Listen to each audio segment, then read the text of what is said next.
Ei, Oi. pessoal que estão assistindo aqui, aqui é a Clarissa de Aquiara e hoje eu trouxe uma convidada muito especial. Na verdade, eu já conheço o trabalho dela, já acompanho há um tempo, mas eu estou conhecendo ela aqui virtualmente pela primeira vez hoje.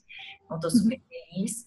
E eu vou deixar que a Fabíola se apresente. Ela conte um pouquinho da história dela e um pouco do trabalho dela, para vocês entenderem o, a maravilha que a gente tem aqui à nossa frente e tanta coisa rica que ela pode ensinar e compartilhar com a gente aqui hoje. Então, seja bem-vinda, Fabíola, se apresenta aí e conta um pouquinho da sua caminhada pra gente. Obrigada. Meu nome é Fabíola Duarte, eu tenho um filho de 6 anos, minha formação é dentro da educação, eu sou educadora, eu estudei na Inglaterra, estudei aqui no Brasil também. Na Inglaterra eu fiz uma formação dentro da antroposofia, então teve uma boa parte que foi dentro da pedagogia Waldorf, mas eu fiz outros cursos também. E aqui no Brasil eu fiz uma formação dentro das artes, mas ligada à licenciatura, né?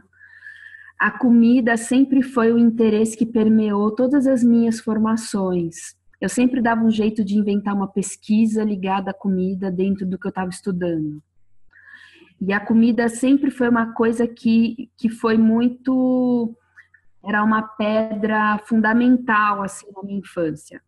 Ela era uma coisa que trazia muito equilíbrio para a dinâmica familiar.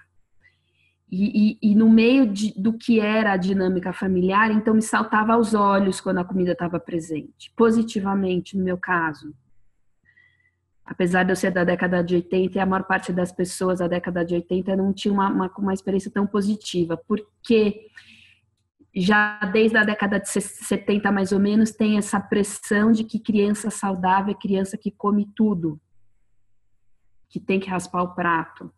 E que senão você tem que forçar, tem que dar um jeito. Tipo, a meta é coma tudo de qualquer jeito. Então, eu não tive episódios assim na infância. Mas, enfim, comida sempre foi uma coisa que eu dei um jeito de escapar para poder voltar para ela. Eu engravidei do meu filho e quando eu estava grávida eu comecei a me preocupar como é que seria a introdução de alimentos dele. E aí eu me lembro de revisitar muitas coisas que eu tinha estudado a vida toda, e eu sempre estudei alimentação. Como eu não sou nutricionista, eu estudava sobre nutrição informalmente, mas eu sempre estudava filosofias diferentes, olhares diferentes a respeito da comida, ligados mais à cultura, mais com um olhar de antropólogo do que de outra coisa. Eu sempre achei comida uma coisa muito incrível, assim. E, bom, aí chegou a época da introdução de alimentos do meu filho e eu percebi que existiam muitas linhas diferentes que falavam sobre introdução. Até inclusive dentro da antroposofia. Diferentes pontos de partida. Então, gente que achava que você tinha que começar a partir da fruta e tinha toda uma teoria a respeito. Ou então, a partir dos salgados e toda uma teoria. Cada ponto de partida tinha uma justificativa. E de tudo que eu fui estudando, eu fui percebendo que o lugar que para mim fazia mais sentido era que era a criança que escolheu o que era para ela mais importante dela começar. Porque como eu ainda estou num estudo e eu ainda me considero num estudo para conhecer quem é meu filho, porque ele tem 6 anos, mas ainda estou tentando entender quem ele é. E me entender enquanto mãe dele também. Então eu não sei direito. Então eu saquei naquele momento que o meu dever enquanto mãe era disponibilizar uma variedade saudável de alimentos, densa em nutrição, ponto. O resto eu ia deixar para ele decidir, mesmo sendo um bebê. Foi para mim uma experiência muito interessante de observar que eu posso soltar a linha da pipa, com cuidado. Eu solto só um pouquinho, vou vendo se a pipa não cai. Aí eu vou soltando mais um pouquinho. E foi assim que eu fui percebendo que dá sim para ele fazer a escolha. Eu dando uma opção saudável, o resto ele vai se atender. Então tem épocas que ele come mais, tem épocas que ele come menos, tem épocas que ele cisma em comer tais categorias de alimento, mais carboidrato, tem época que ele quer comer mais gordura, mais proteína, mais ovo, mais queijo, mais... Enfim, Colher de Pau nasceu da minha observação como mãe e no meu treino de sacar que eu tinha que ir soltando a linha da pipa em todos os sentidos, não era só na comida. Que eu tinha que prover de saúde, segurança, amor, e que dentro deste círculo ele vai fazendo as suas escolhas porque ele vai se administrando. Então, Colher de Pau nasceu num dia que eu estava num grupo de pós-parto, conversando com amigas que estavam em introdução de alimentos com seus bebês, e a gente estava compartilhando como é que ia ser, e aí elas me perguntaram. Aí eu falei, é comprido. Minha teoria toda é comprida. Ah, não, pode falar. Aí eu fui explicando, olha, a partir do que eu estudei nisso, no que eu estudei naquilo, elas ficaram assim, gente, você precisa juntar umas mães para falar. E eu me lembro que eu fiquei muito insegura, porque eu falei, mas eu não posso fazer isso, eu não sou nutricionista, não sou... Não, mas você junta umas mães para falar da sua experiência de mãe. E foi aí que nasceu o primeiro curso, que se chamava Do Peito à Panela, e eu fiz com uma amiga, foi uma amiga na época. E o primeiro que a gente fez lotou. Foi muito impactante para nós duas, mas eu vou dizer de mim, né? Foi muito impactante perceber que, na verdade, é uma mágica que se dá. É só você facilitar a conversa. E aí, no fim, essa minha amiga foi fazer obstetrícia, foi seguir por outros caminhos, e eu continuei tocando e virou Colher de Pau. E o Colher de Pau tem 5 anos, e o que eu me sinto fazendo até hoje é facilitar a conversa. Eu trago coisas que eu venho estudado e eu tenho aprendido muito nesses anos. Então, o Colher de Pau tem mudado com o tempo. Uhum. Eu vou tendo feedback das mães, vai caindo muita ficha para mim das coisas, sabe? Mas é muito mais porque é um espaço onde a gente está conversando e a partir das perguntas muita coisa vai surgindo. Então, Colher de Pau é isso. Ele é um curso que é, na verdade, um encontro de mães e a gente fica o dia inteiro conversando sobre aspectos da prontidão. Eu tenho todo um estudo que eu fiz a respeito disso. A gente fala sobre BLW, que está super na moda, mas há 5 anos atrás ninguém falava de BLW. No meio que eu sou da humanização do parto, foi ali que começou, né? Então, naquele momento, ninguém falava de BLW. Foi tipo uma super surpresa, assim. E a gente fala de comportamento alimentar, aspectos da prontidão, BLW, fala de vida em família, fala sobre educação. E eu tenho várias referências que eu sempre cito, né? Então, só para as pessoas entenderem mais ou menos de onde eu estou vindo, eu gosto muito do Carlos Gonzalez, que é um pediatra espanhol muito incrível. Gosto muito de uma outra pessoa que se chama Amy Pickler. Conheço. Que é muito especial e que é uma coisa assim que eu quero estudar cada vez mais, porque eu sei muito pouco diante de tudo que eu acho que precisava saber, que é um estudo muito legal. Laura Gutman também é uma referência importante. O Grupo Orion é um grupo de educadores do Equador que trabalham com uma linha de educação chamada educação ativa ou educação livre, que é bem legal. Eles têm como referência a Maturana, vários biólogos e filósofos, enfim, várias coisas assim. E o Colher de Pau está crescendo e hoje ele tem mais módulos. Então, meu filho foi crescendo e quando ele foi ficando seletivo, eu fui começando a pensar no assunto. E aí, pensando nesse assunto, que eu criei o módulo 2, que é para quando os filhos dos bebês que fizeram o módulo 1 vão ficando seletivos, como é que a gente lida com isso. Até quem não fez o módulo 1 também pode ir. E, enfim, estou criando vários módulos esse ano já. Depois tem o Colherzinha de Pau, módulo 1, módulo 2, tem várias coisas aí. Mas é isso, me apresentei longamente. Ai, que bom. Uma delícia te escutar falando, assim, né? Da vontade, eu fico aqui, eu posso pôr a mão aqui, que é muito gostoso, assim, porque dá pra ver como que como que esse movimento surgiu e assim, não sei se você tem essa impressão, mas o meu caminho é um caminho muito parecido com o seu, mas eu sinto que é como se fosse uma descoberta de uma missão mesmo. Assim, quando você se encontra e fala assim, nossa, eu vim aqui para isso. Tanto que a coisa acontece dessa forma natural, né? Tanto no seu primeiro curso já lotou e as pessoas gostam de te ouvir falando sobre isso, né? Tem algumas coisas que eu me sinto assim também e eu acho maravilhoso, assim, realmente dá para perceber que isso que você está falando é o que você tinha que vir fazer aqui e ajudar as mães. Então, se você, eu queria que você falasse um pouquinho mais, Fabíola, sobre essa questão que eu vou chamar de autonomia, mas que você não nem falou nessa palavra, mas assim, essa coisa de soltar a linha da pipa, né? E na minha experiência, tanto no consultório quanto com os meus filhos, eu vejo o desafio que a gente tem.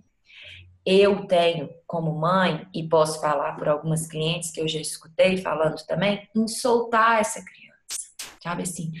Em vários aspectos, não só como você disse em relação à alimentação, mas às vezes em saber que ela está pronta para tirar a fralda e a criança está dando sinais e essa mãe não consegue assumir a responsabilidade por aquilo e apoiar da forma mais respeitosa possível. Sabe? Ela gera uma ansiedade, ela fica toda hora falando, tu quer fazer xícara? E a coisa se prolonga. Então, em vários aspectos, eu sinto que falta confiança nossa enquanto mãe para permitir que a criança, ali naquele ambiente que eu criei, que eu preparei, que é seguro, sabe? Igual você falou assim, né? Não é soltar a linha toda, mas que eu soltei um pouquinho, mas que eu sei que a pipa não vai cair, ou eu tô de olho para ver que se ela, né, se ela cair, eu seguro de novo, eu pego mais firme de novo. Mas nesse ambiente que eu criei, que eu preparei, para eu realmente soltar e permitir que essa criança se revele, que ela mostre quem ela realmente é, né? Então eu gostaria que você falasse como que a alimentação, assim, como que você, talvez se você tenha algo para falar sobre isso, assim, como que você acredita que essa mãe ela pode ir aos poucos se abrindo para essa confiança, assim, que a criança ela vai dar os sinais. Quais são esses sinais? Como que foi esse movimento, assim, na sua experiência e na das pessoas que você acompanha aí com Colher de Pau? O que eu fui observando, e foi coincidindo com o que eu estava estudando, é que não é porque um bebê tem 6 meses que ele está pronto para comer. Se a gente olha por fora e fala, bom, com 6 meses e 0 minutos vou começar a introdução de alimentos, você está tendo um olhar de fora para dentro. E a prontidão é uma construção que é de dentro para fora. Tá pronto para comer é um conjunto de fatores, que não é só o tubo digestivo tá pronto para entrar em contato com o alimento. Você tem enzimas, você conseguir mastigar, você tá pronto para comer é muito mais do que isso, né? Então, o que eu tenho percebido nesses anos é que para um bebê estar pronto para comer, é como se o processo de prontidão é encontro de 3 ruas. Então, tem a rua do processo todo digestivo, que são várias coisas. Tem o intestino, tem enzimas digestivas, tem a capacidade de mastigação com ou sem dente. Uhum. Porque a gengiva pré-dente é capaz de mastigar, de triturar um alimento. Apenas se eu, enquanto bebê, estou pronto para comer, que eu vou me meter a comer sem dente. Tá? Enfim, tem o processo digestivo, tem a autonomia motora e tem o processo cognitivo. Cognitivo é como se fosse a agulha e linha que vai costurando tudo que eu vivo e vai fixando no meu sistema, vai criando minha caixinha de repertório dos meus aprendizados e como que eu digeri, como que foi para mim aprender a virar no tapetinho de brincadeiras. Tudo isso que eu vivi me observando de dentro para fora é o que o meu sistema cognitivo está fazendo com o meu aprendizado, está fixando isso. O aprendizado e o como eu aprendo. Quando essas 3 ruas se encontram, é quando essa criança está pronta para comer. Eu não sei quando. Ninguém sabe quando. Mas se eu exponho uma criança à introdução de alimentos antes dela estar pronta para comer, o que pode acontecer, e é o que eu estou vendo, e foi muito legal quando me dei conta disso, o que acontece é que quando a criança, a introdução de alimentos acontece antes dela estar pronta, ela vai ter que dar um pause, tipo um filme que você dá um pause, ela vai ter que dar um pause no processo dela de prontidão.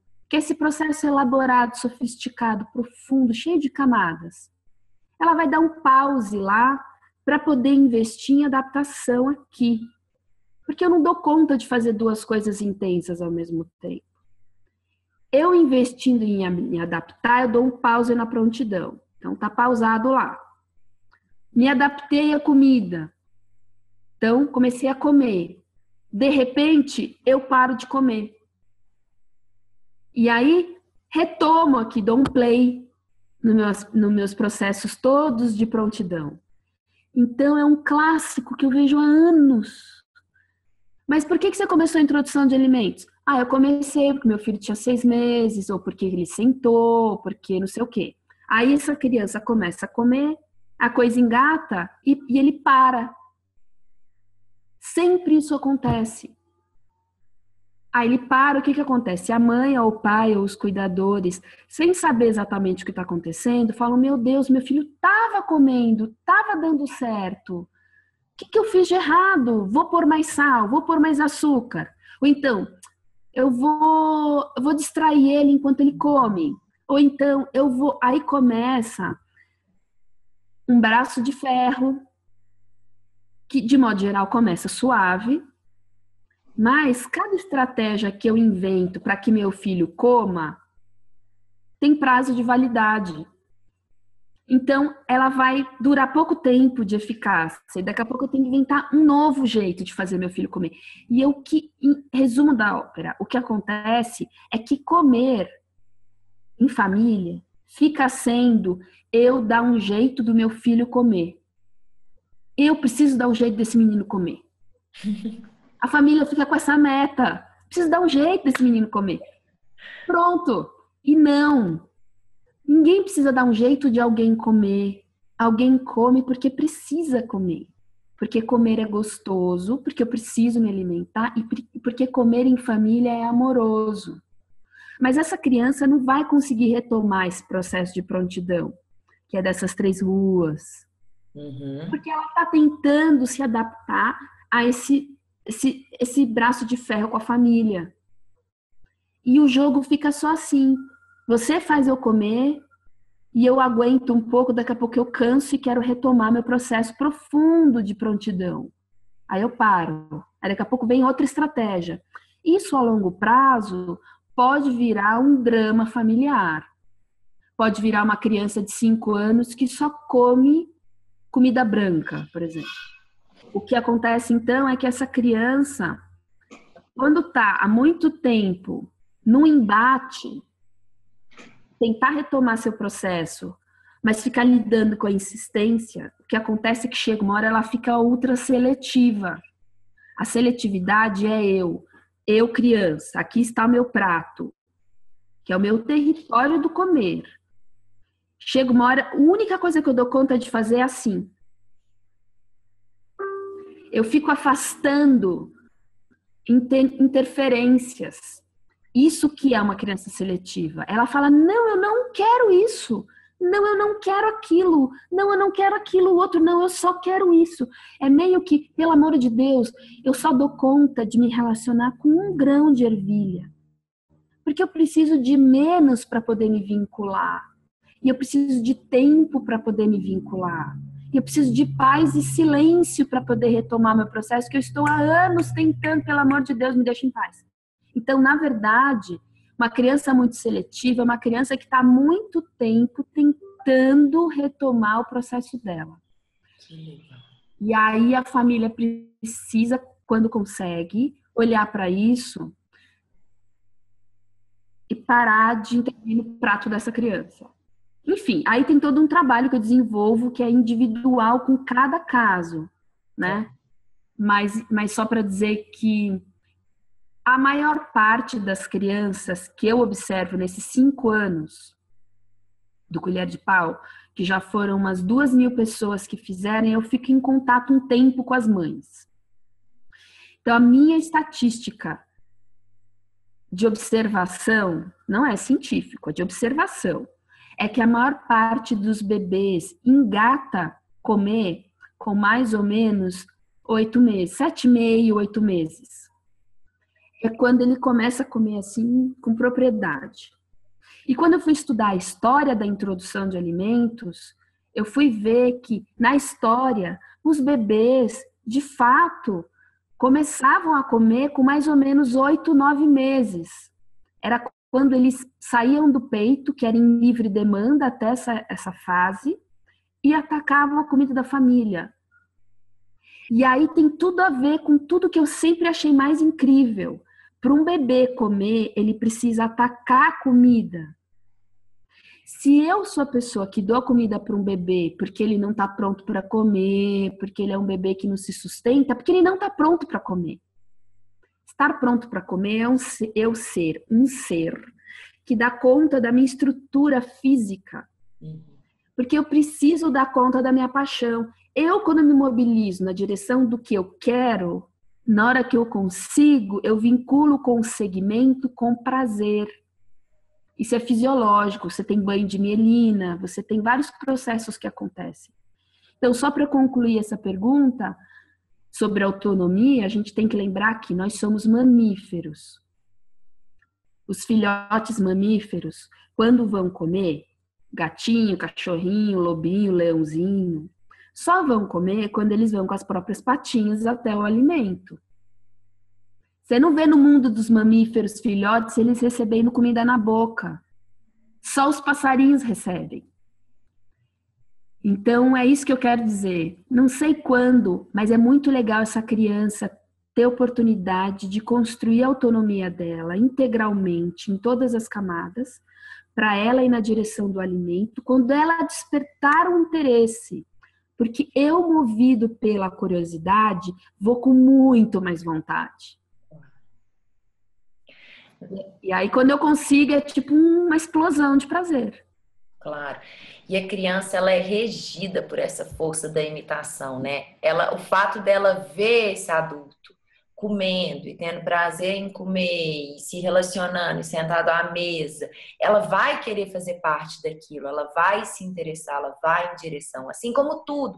A criança, ela não precisa de estímulo para andar, só dela ver esse adulto em pé, se locomovendo, indo e vindo, isso já é suficiente, isso já basta. Continuando o raciocínio, quando as famílias me perguntam como a gente se prepara para a introdução de alimentos, a primeira coisa que eu falo é os adultos da casa, os pais, os cuidadores, observarem a relação que eles têm com a comida deles. Não estou falando deles observarem que comida eles escolhem comer. Para além disso, qual que é a relação que eu estabeleço com essa comida que eu escolhi? Isso eu posso explicar um pouco depois. Então, essa é a primeira coisa. A segunda coisa é investir em autonomia, que foi a pergunta que você me fez. Como que eu vou investir em autonomia? É o tempo todo deixar essa criança conseguir as coisas sozinha.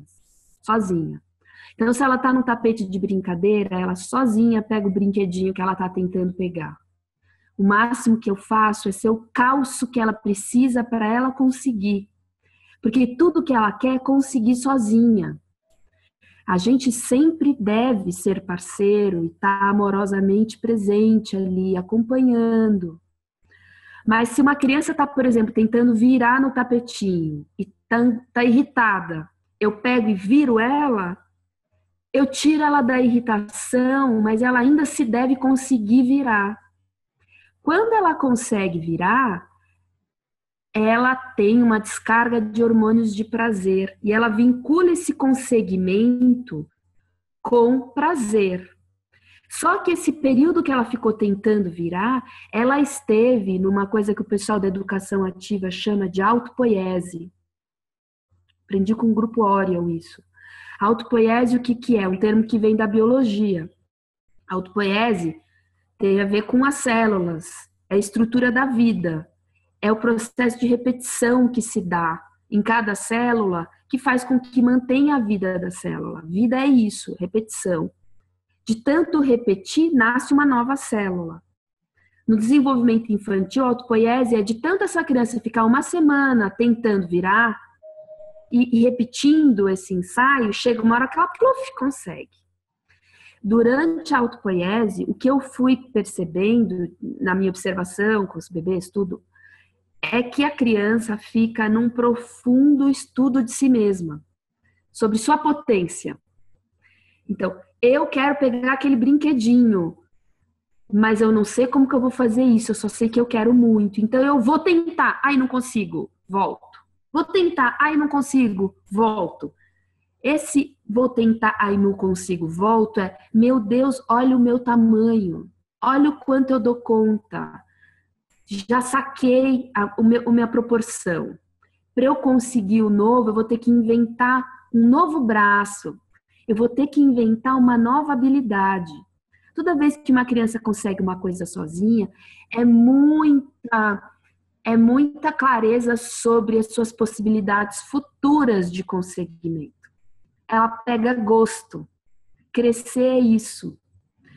Então, a segunda coisa que eu digo para os pais e cuidadores é: deixa essa criança, nas mínimas coisas do cotidiano, conseguir sozinha. Sempre junto de você. Você tá lá, com amor, dando beijinho, sendo o calço que ela precisa quando ela precisa. Às vezes você dá uma colher de chá a mais. Não é para ser duro com a criança. Tipo, consegue aí. Não é isso. É estar presente dando espaço para ela usar a máquina dela, que é a máquina motora e que é uma máquina existencial, não é só um conjunto de músculos. A minha terapeuta esta semana falou para mim assim: desenvolvimento espiritual, a gente está aqui na Terra, aprendendo a administrar a vida financeira, a cuidar da casa, a criar os filhos. Não precisa ir para a montanha. Eu sempre senti isso, né? E quando eu vejo uma criança na autopoiese, no desenvolvimento dela, eu falo, gente, isso é muito profundo. Não é só tô ficando com músculo forte. Então, eu sinto que soltar a linha tem a ver com eu confiar que a criança vai conseguir pegar aquele brinquedo sozinha. Mas eu posso ser amorosa e dar uma colher de chá e dar um calço para ela e tudo isso. E eu só acho que é importante a gente tomar cuidado para não interpretar isso errado e achar que a gente tem que ser duro com o filho, exigente com ele. Eu não estou propondo, eu nem acho que isso é positivo. Cobrar dele que ele consiga, né? Não é cobrar dele que ele consiga, é acompanhar o processo de conseguimento dele, confiar que ele dá conta num ambiente seguro, assistidamente, onde eu preparei uma casa onde não tem uma tomada que ele vai enfiar o dedo e vai levar um choque, né? Então eu sinto que, só para concluir, a autonomia é um processo muito rico. E comer tem a ver com a autonomia. Eu só dou conta de comer quando eu dou conta de equilibrar o meu corpo. Aquele corpo molinho, gordinho de bebê, não está pronto para comer, porque ele vai se engasgar. Como é que ele vai pegar um negócio e pôr na boca se o pescoço dele não se sustenta? Ele tem que ser uma pessoa que dá conta do seu querer. Na antroposofia a gente fala, né, que o primeiro CTN é o querer. Eles estão focando muito no querer. E eles são uma flecha. Eles querem uma coisa, é tudo aquilo. Eles vão conseguir de qualquer jeito. Quando isso acontece com a comida, ele vincula esse conseguimento com autoestudo, com a minha potência. Eu preciso pegar o brócolis do prato da mamãe, a qualquer custo. Quando eu consigo, nossa, que demais esse brócolis. E ainda por cima tem gosto. Eu levo na boca e eu tenho uma explosão de sabor. Porque as minhas papilas gustativas vão sentir as nuances de sabor do brócolis. Então, se é uma comida que tem textura, eu crio repertório. Criação de repertório alimentar se dá no micro da experiência. Não necessariamente 30 itens de alimentos no prato. Criação de repertório se dá você pegar o pedaço de cenoura, pôr na boca, ou amassadinho de cenoura, depende do que cada família dá conta de fazer, e eu percebo que a parte mais laranja é mais doce do que a parte mais transparente. Isso se dá quando eu tenho um processo todo de autopoiese. Eu estou muito conectada com cada degrau que eu estou subindo e cada coisa que eu vou conseguindo é um estágio de... É como eu chegar em diferentes clareiras na floresta a cada segundo. É uma clareira, assim, fala, uau, que demais! É muitos uaus. Enfim, eu sinto que a autonomia tem a ver com esse processo todo. Claro. E o prêmio é você ter muito prazer.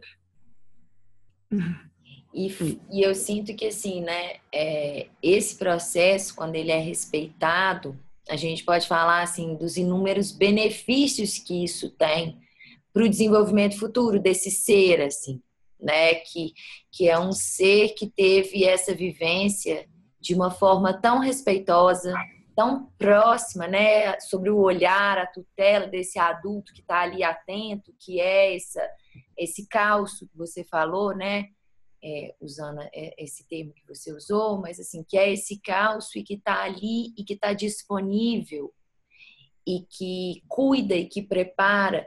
E essa vivência, eu acho que assim, a qualidade de ser humano que a gente entrega para o mundo é incrivelmente diferente de outros seres humanos que os pais talvez não tenham essa capacidade de perceber ou de esperar, ou essa disponibilidade, ou esse pequeno, essa confiança mesmo no potencial de vida, de vontade, de querer que tem dentro daquele ser e que vai fazer toda a diferença na vida futura dele, quando ele tiver um sonho, ele tiver uma meta, ele tiver um trabalho, ele for fazer um curso, ele terminar uma faculdade, ele ir para fora e viajar o mundo e saber que ele pode voltar, que os pais vão estar ali. Né? Eu sinto que assim, a diferença de seres, a qualidade, assim, e o que tem dentro desses seres é visivelmente diferente. E eu queria que você que a gente fechasse aqui, Fábio, você me falando duas coisas. Um desses benefícios que você pode ver, que você já talvez acompanhando aí durante esse processo, né? Às vezes criancinhas que chegaram lá com 3 anos e às vezes hoje tem 8, o seu próprio filho que já tem 6 anos, né? Uhum. Então, assim, os benefícios que você percebe das pessoas que estão educando dessa forma que você propõe, que estão desenvolvendo uma relação com a alimentação, e não só com a alimentação, né, mas de uma forma respeitosa, disponível, né, confiante no processo da criança. E também que você retomasse aquilo que você falou do adulto, né, do adulto observar a relação que ele tem com o alimento. Eu queria só que se você pudesse explicar um pouquinho melhor o que a gente precisa de observar, como é que é isso. Então, vamos começar por aí. Muitas vezes, na introdução de alimentos, eu vou observando o casal, que às vezes vem o casal no curso. E aí vem o bebê junto. E aí o bebê tá com 8 meses, 9 meses e não come. Quando eu tô observando, que os bebês ficam brincando assim, aí eu observo o bebê, eu falo, nossa, esse bebê ele tá todo pronto, ele tá super, ele pega o que ele quer, ele faz o que ele quer. Aí eu vou conversando com o casal, eu vou percebendo que tem muitas questões entre eles que estão, de alguma maneira, tendo a função de uma espécie de freio de mão. Então, por exemplo, às vezes, para um casal, o filho deles engatar e comer, significa que esse bebê vai depender menos dessa mãe, essa mãe vai voltar ao trabalho e esse marido não quer que ela volte, por exemplo. Mas eles não foram se dando conta de que, por causa disso tudo, o subtexto da oferta da comida era: não autorizo você a engatar a introdução de alimentos, meu filhinho. Outro exemplo é, por exemplo, uma moça que fez curso comigo anos atrás e ela teve um problema de obesidade na infância. Ela fez cirurgia do estômago, ficou magra, porque ela foi obesa mórbida, adolescência. Chegou, virou mãe introdução de alimentos, mesma história. O bebê, eu via o bebê assim, eu pronto para comer. Mas ela tinha o fantasma da obesidade na infância. Então, toda vez que o bebê se lançava na direção e demonstrava aquele querer tão intenso, e aquela fome, aquele apetite, ela acessava um medo muito grande de uma história se repetir. Às vezes, outros casos eu tenho um filho, ele é meu segundo ou terceiro filho, eu queria ter mais, mas o meu marido não quer. Quero agarrar esse menino para ser um bebê, porque eu quero que ele seja bebê. É meu último bebê, não consigo largar o osso, sabe o cachorro quando não larga o osso? E aí esse menino não tem autorização para comer. Então existem várias maneiras de a gente não autorizar uma criança a comer.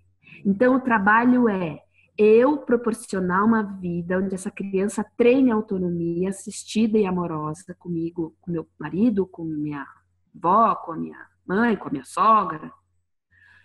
E o tempo todo eu atenta às minhas emoções quando meu filho come ou quando ele não come. Porque a chave para eu sacar tudo isso que às vezes está meio inconsciente, a portinha é a minha emoção.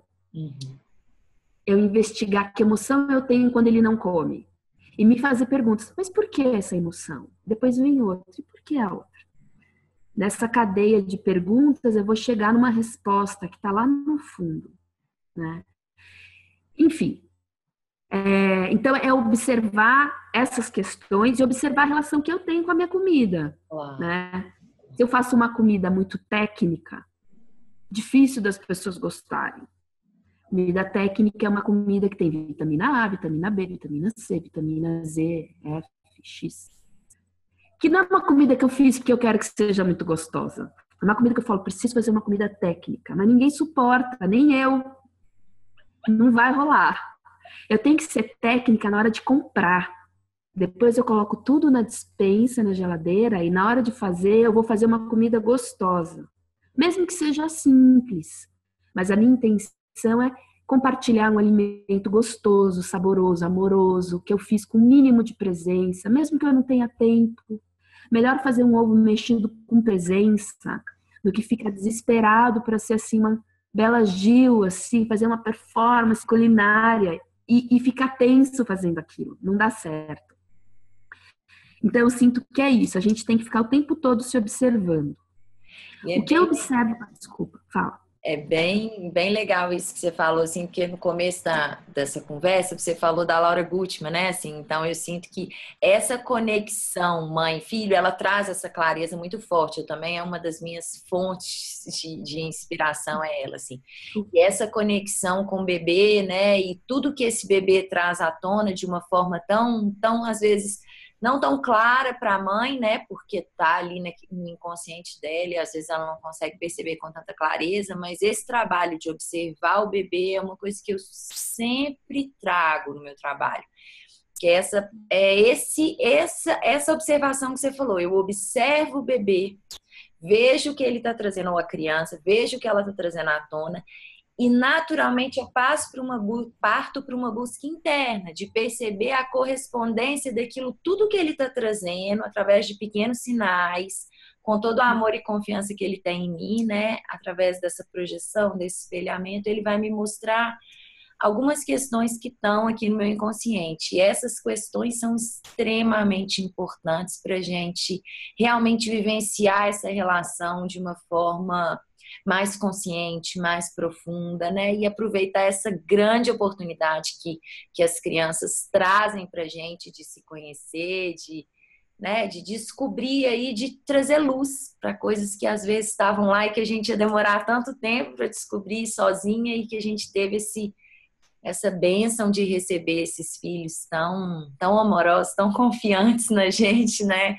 E que vão mostrando de uma forma tão bonita questões que são nossas. E que quando a gente se apropria e transforma aqui dentro, eu consigo confiar nele, eu consigo permitir que ele que ele se libere e fique só com o que é dele, não com o meu também, né? Na mochilinha dele. Eles são muito generosos, né? Com São certeza. muito generosos com a gente. É. Eu pensava, antes de ter meu filho, que ser mãe era cuidar, levar para passear e brincar. Eu não imaginava que ia ser esse turbilhão de trabalho interno. E não para nunca, Nunca. né? Não para esse negócio, é muito difícil. Mas é muito bom, porque tudo que eu cresci nesses 6 anos, eu não cresci até então. Então, assim, eu sou grata demais, assim, é incrível, muito incrível.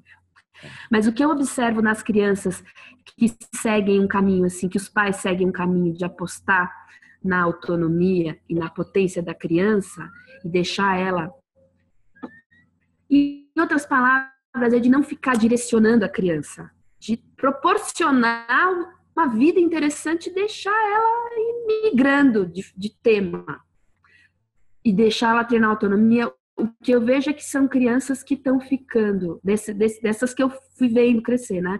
Crianças que são muito autoconfiantes, que têm autoestima e que falam com muita clareza. Elas não falam igual criancinha, assim, igual Cebolinha, da Mônica. Elas falam, assim, de homem para homem, entendeu? Faz umas perguntas e fala, não, eu não quero isso, e coloca um limite. Eu falo, nossa, rapaz, umas coisas assim muito, né? Eu acho muito interessante, assim.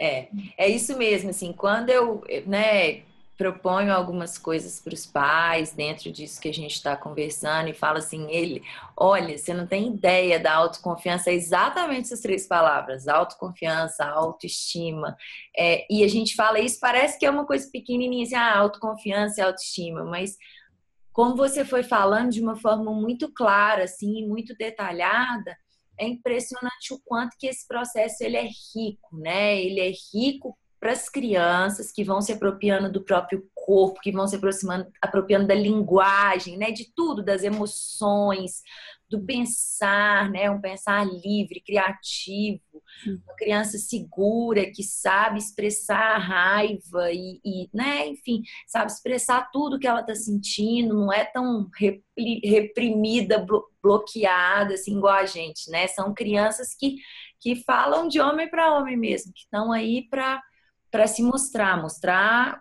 para o que elas vieram, né? Que a gente, de alguma forma, esses pais criaram as condições para que elas se revelem, né? Em toda a sua potência.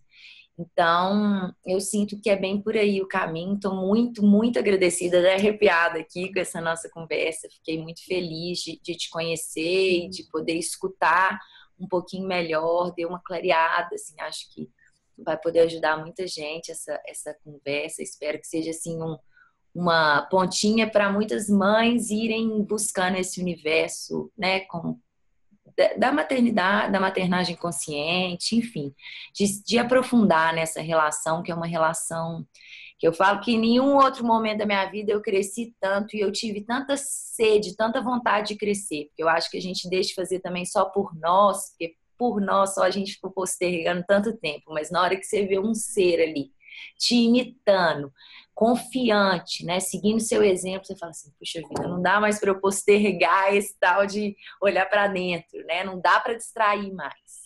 Eu preciso de me comprometer, que não seja por mim, mas por esse ser ali que está me bebendo de canudinho, né? Nossa. Então, eu fico muito agradecida e gostaria que você finalizasse, assim, né? Falasse algo que você sentir vontade, querida. Tá.